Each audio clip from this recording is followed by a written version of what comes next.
Umirovljenog generala armije BiH Atifa Dudakovića čeka istraga i zbog uloge koju je kao oficir JNA imao 1991. na zadarskom području.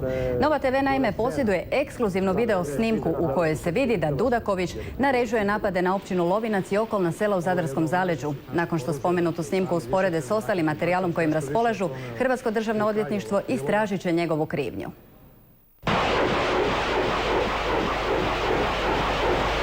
U rujnu 1991. bivša JNA žestoko je raketirala općinu Lovinac i okolne zaseoke u Zadarskom zaleđu. Sve napade na hrvatska sela vodio je umirovljeni general armije BiH Atif Dudaković, tada šef topništva JNA.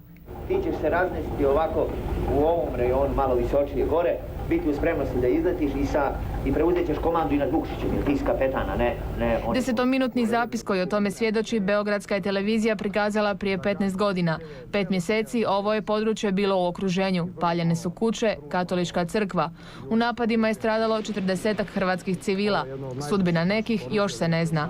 Gađali smo bunkere odakle je otvarana vatra na naše jedinice i prilikom te otvaranja njihove vatre ranjeno je par naših boraca. Dio starijeg stanovništva hrvatska je vojska evakuirala preko Velebita. Za navodne ratne zločine na području Lovinca Državno odvjetništvo u Gospiću podiglo je 1992. optužnicu protiv 7 osoba. Osuđeni su odsutnosti na 20 godina zatvora.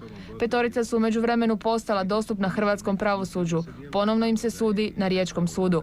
Atif Dudaković morat će objasniti što je kao oficir JNA radio na hrvatskom